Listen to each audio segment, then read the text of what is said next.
Senhor meu Deus, meu Pai. Em nome de Jesus, eu te peço agora que toda a unção esteja sobre essas pedras agora. Por um ato de fé, Senhor.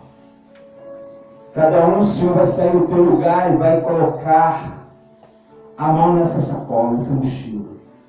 E vai pegar a sua pedra.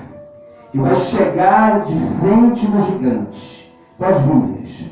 Senhor, meu Pai Todo-Poderoso, todo gigante da idolatria, da feitiçaria, da macumbaria, da falta de fé, Pai, da miséria, da desgraça, tudo que não presta vai ser destruído agora. Todo gigante que se levantar sobre o teu povo, Pai, vai ser destruído agora com essa grande desafio, Pai, da pedra de Davi. Pai, nós declaramos agora, Senhor, que o gigante vai ser destruído, que o gigante vai cair por terra. Em nome do Senhor, Pai, que essa obra agora comece a derrubar o gigante na vida de cada um, do vício, Pai, do Pai da doença, da enfermidade. O gigante que levantar contra o teu povo vai cair por terra agora. Em nome de Jesus, Pai, atira a pedra no gigante, com fé, com determinação. Você que acredita, lança a pedra, você é o rei, você é o rei dessa noite, ungido como rei Davi. O desafio agora é teu. Você vai chegar de frente na batalha e vai lançar a pedra sobre o gigante.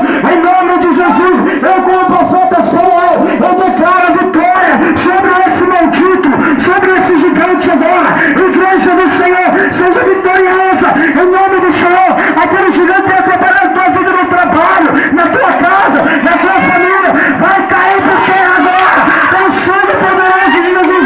Eu orgulho agora. Pelo poder do sangue de Jesus. Você é vitorioso. O gigante está caindo na tua vida. Ele vai ser destruído pela grande pedra de Jesus. Então nessa noite, em nome de Jesus, por esse ato de fé, cai por terra agora. Pelo Deus vivo, pelo Deus de Israel. Eu declaro agora a vitória, a vitória, a vitória, a vitória. Se você tem fé, a vitória é sua. Começa a glorificar a Deus de cabeça.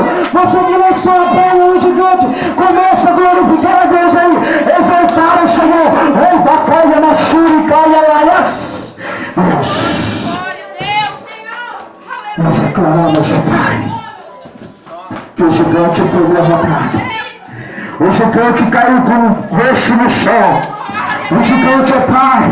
O gigante é Pai da nossa vida.